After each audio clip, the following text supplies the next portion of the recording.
వందల కోట్ల రూపాయలు ఖర్చు పెట్టిన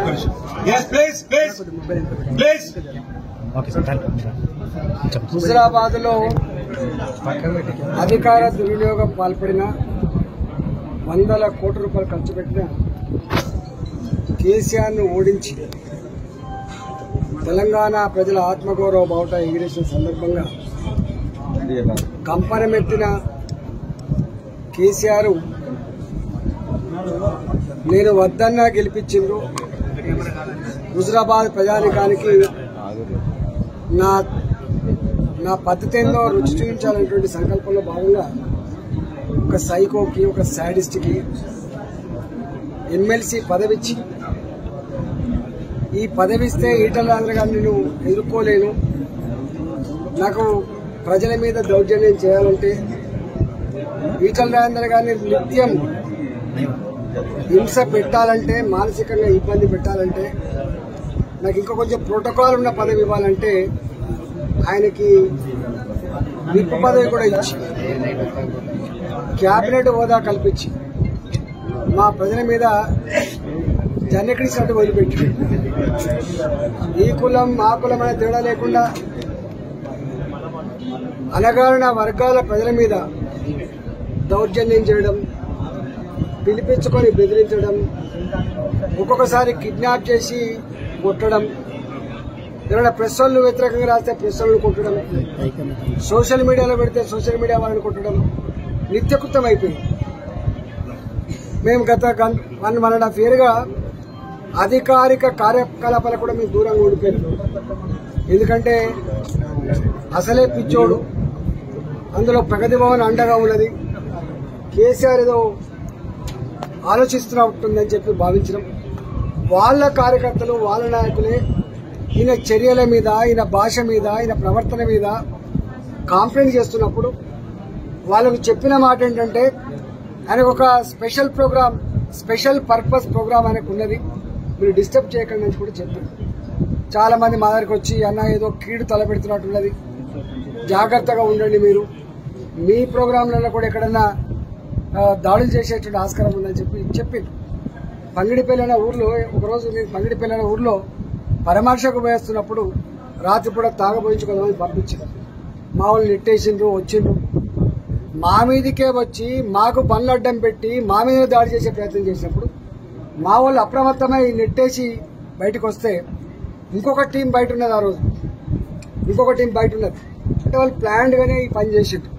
కానీ రాత్రిపూట టాస్క్ ఫోర్స్ పోలీసులు మా వాళ్ళనే పట్టుకపోయి మా వాళ్ళనే కొట్టి మా వాళ్ళనే పరకాల జైల్లో పెట్టిన సందర్భం చూసాం. అంతేకాదు మొన్న ఒక అబ్బాయి, ఆయన జిఎస్ఆర్ టీవీలో పనిచేసిన అబ్బాయి, కెమెరామెన్, ఆయన కిడ్నాప్ చేసిండు. ఆయన కొడుతున్న క్రమంలో నువ్వు ఏ కులం అని చెప్పి అడిగినట్టున్నది, ఆయన నేను ముదిరాజు అని చెప్పినట్టున్నది. ముదిరాజు అని చెప్పగానే ఆయన భాష, ఆయన వీరంగం, ఆయన చిల్లర చేతులకు అదుపు లేకుండా పోయింది. అవన్నీ కూడా రికార్డు ఉన్నాయి. అప్పుడు ఆయన చెప్పిండట, వాడు ఏమనుకుంటుంటారా 20 కోట్ల రూపాయలు ఖర్చు పెట్టినాం, ఆయన అంతమందించబోతున్నాం, ఆయన చంపబోతున్నాం, నువ్వెంత, నీ లెక్కెంత, నీ బతికెంత అని చెప్పి, అంటే ఇండ్లల్లో ఉండేటువంటి మహిళలను కూడా వదిలిపెట్టకుండా వాడిని తెచ్చినట్టుగా ఆల్రెడీ ఆయన రికార్డ్ చేయడం జరిగింది. ఇవన్నీ కాంప్లైంట్ రూపంలో ఇచ్చారు. నేను ఒకటే అంటా ఉన్నా, ముఖ్యమంత్రి గారు ప్రగతి భవన్ కేంద్రంగా ఈ చిల్లర ప్రయత్నాలు చేస్తున్న సందర్భాన్ని నేను ప్రెస్ లో పెట్టినప్పుడు నాకు నిన్ననే నేను టీవీలో చూసిన కేటీఆర్ గారే స్వయంగా ఆయన మా పెద్దలు లాంటి ఆయన రక్షణ కల్పించాల్సిన బాధ్యత మా మీద అని చెప్పి వెంటనే డీజీపీతో మాట్లాడినట్టుగా, డీసీపీ చెప్పినట్టుగా, డీసీపీ గారు మా ఇంటికి వచ్చినట్టుగా ఏదో వీడియోస్ చూసినాం. ఏది ఏమైనప్పటికీ కూడా ఒకటి మాత్రం సత్యం, ఈటల రాజేందర్ అంటోడు ఇంకా తాటాకు చప్పలకు భయపడ్డాడు కాదు. తెలంగాణ ఉద్యమంలో నయీం లాంటోడు ఆనాడు శాంబశివుడిని చంపినప్పుడు నేను ఒక స్టేట్మెంట్ ఇచ్చిన ధైర్యంగా, ఎవడు ఆ శవం దగ్గరికి పోయి సాహసం చేయలేదు. నేను చెప్పిన వాడు, అరే నయీం కుక్క సావు సబ్తో బిడ్డ అని చెప్పిన నేను, సాంబశివుడిని ఎట్లా చంపినావో అలాంటి సావు నీకు, నువ్వు కుక్క సావు సబ్తో ప్రజలు చేతులు అని చెప్పిన. తెల్లారి నుంచి నాకు మొదలైనవి అనేక రకాల తిట్ల పురాణాలు, హరాస్మెంట్లు, రాత్రిపూట సంపుతా అని చెప్పి బెదిరింపులు, ఇవన్నీ తీసుకుపోయి ఆనాటి ఇంటెలిజెన్స్ చీఫ్ మహేందర్ రెడ్డి గారికి ఇచ్చిన. అది విధి లేక కేసీఆర్ కూడా చెప్పిన నేను హరీష్ రావు గారు ఒకసారి పోయి చూశాను.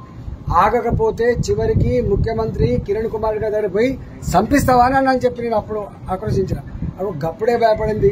ఇప్పుడు ఈ ముఖ్యమంత్రి గారికి చిల్లరగాలతోటి ఈ సైకో నాకులతోటి శాడిస్టులతోటి నా మీద దాడి చేసే ప్రయత్నం అనేది ఒకటి. ఇప్పటికీ ఓపిక పట్టినాం. ఇవాళ మేము నిన్ను హెచ్చరించినాం. గాంధీ చౌరస్తా జమ్మికుంటలో, అంబేద్కర్ చౌరస్తా హుజరాబాద్ లో చెప్పులు మెడకేసి తిప్పుతా అని చెప్పినాం. చెప్పులు మెడకేసి తిప్పినాం. అనేక సార్లు సిపికి మాట్లాడినాం. ఇక్కడ వరంగల్ సిపి కొంత అప్రమత్తమైండు, కానీ కరీంనగర్ సిపి మాత్రం అప్రమత్తం కాలే. అంటే మా సర్పంచ్ల మీద కేసులు పెడుతున్నారు, మా కార్యకర్తల మీద కేసులు పెడుతున్నారు. ఇసుక ట్రాక్టర్లు నడితే వాళ్ళని పిలిపించుకొని ఏం రా అని చెప్పి మనం చెప్పడానికి కూడా సంస్కారహీనంగా ఉంటుంది. అట్లా మాట్లాడుతున్నాడు. నేను ఇప్పుడు చెప్తా ఉన్నా, ముఖ్యమంత్రి గారు ఇలాంటి నీచుల, నికృష్టమైన సైకోల, శాడిస్టులని ప్రజల మీద కానీ మీరు ప్రేరేపించే ప్రయత్నం చేస్తే ఖబర్దార్ అని చెప్పి హెచ్చరిస్తా ఉన్నా. ఇది హుజరాబాద్ మాత్రమే పరిమితం కాదు, ఇది యావత్ తెలంగాణకు పరిమితం అవుతుంది. ఆ సైకోలు ఎంబడి పడడం, నీ ఎంబడి పడేటువంటి పరిస్థితి అని చెప్పి హెచ్చరిస్తా ఉన్నా. ఇలాంటి వాళ్ళని నాకేదో కేటీఆర్ గారు మాట్లాడు, నేను ఒకటే కేటీఆర్ గారికి విజ్ఞప్తి చేస్తా ఉన్నా, ముఖ్యమంత్రి గారిని హెచ్చరిస్తా ఉన్నా, మీరు అధికారం చేతులుందని చెప్పి నీ తాత జాగీర్ లాగా నువ్వు ఏ చట్టాన్నైతే కాపాడనో, ప్రజల ప్రాణాలకు నువ్వు రక్షణించానో, రక్షణ కనుక ఇవ్వకపోతే నీ తాత జాగీర్ లాగా నీవేం 100 సంవత్సరాల అధికారం రాలే. 2023 చివరి అది కాబట్టి 100% ప్రజాక్షేత్రంలోనే తప్పకుండా తేల్చుకుంటాం. ఇలాంటి నీచులకు ఎట్లా బుద్ధి చెప్పాలో ప్రజాక్షేత్రంలో తప్పకుండా తేల్చుకుంటామని చెప్పి హెచ్చరిస్తాం. మీకు కేంద్రం నుంచి వైకేటరీ సెక్యూరిటీ కూడా వస్తారు, ఏమైనా ఉందా దాని సమాచారం ఉందా? ఎప్పటి నుంచి ఏదో చెప్తా ఉన్నారు టీవీలలో, మీ టీవీలో చూసిన. ఇక్కడ ఈ ఇన్సిడెంట్స్ అంతా జరుగుతున్నప్పుడు గతంలో కూడా ఇట్లాంటి జరిగిన సందర్భాలు వాళ్ళ నోటీసులో ఉన్నాయి. ఇక్కడ ఉన్నటువంటి ఇక్కడ ఉన్న ఐబీ కూడా కొంత నోటీస్ చేసినట్టు, దానికి అనుగుణంగానే వైస్ సెక్యూరిటీ అని చెప్పి నిన్న పేపర్లో చూసిన, టీవీలలో కూడా చూసిన. రాష్ట్ర ప్రభుత్వం సెక్యూరిటీ ఇస్తే మీరు తీసుకుంటారండి? నాకు ఇది పోలీసుల రక్షణ కాదు, ప్రజలే రక్షించుకున్నారు తెలంగాణలో. ఇప్పుడు కూడా ప్రజలు రక్షించుకుంటారు, మా పార్టీ కార్యకర్తలు రక్షించుకుంటారు, మా నాయకులు మేము రక్షించుకుంటారు. ప్రభుత్వం బాధ్యత. సో ఇప్పుడు సుపారీ ఇచ్చారంటే ఎవరికి సుపారీ ఇచ్చారంటే 20 కోట్లు సుపారీ ఇచ్చారు. నేనేమన్నా ఏ మాత్రం నీకు నిజాయితీ ఉన్నా ఒక 2 ఆఫీసర్లు, నిజాయితీ గల ఆఫీసర్ని నియోజకవర్గాల్లో ప్రతి ఊరికి పంపండి. ఏం జరుగుతుంది అక్కడ, ఎందుకు కేసులు పెడుతున్నారు, ఎందుకు హరాస్మెంట్ చేస్తున్నారు, ఎందుకు ఈ ఫిల్టీ లాంగ్వేజ్ లో మాట్లాడుతున్నారు, ఎందుకు కిడ్నాప్ చేస్తున్నారు, ఇవన్నిటి విషయాలు చెప్తే వాటి మీద సమగ్రమైన విచారణ జరిపి దాని మీద చర్య తీసుకోమంటాను.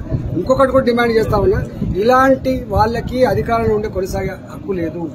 వాళ్ళకు ఎమ్మెల్సీలు ఇచ్చి ఇంకా అంతకంటే ఎక్కువ ప్రోటోకాల్స్ ఇచ్చే అధికారం లేదు. బర్తరఫ్ చేయమని చెప్పి డిమాండ్ చేస్తున్నారు. బర్తరఫ్ చేయమని చెప్పి డిమాండ్ చేస్తారు. జూలై 2న ఖమ్మం బహిరంగ సభలో భారతీయ జనతా పార్టీ నాయకులు కూడా కాంగ్రెస్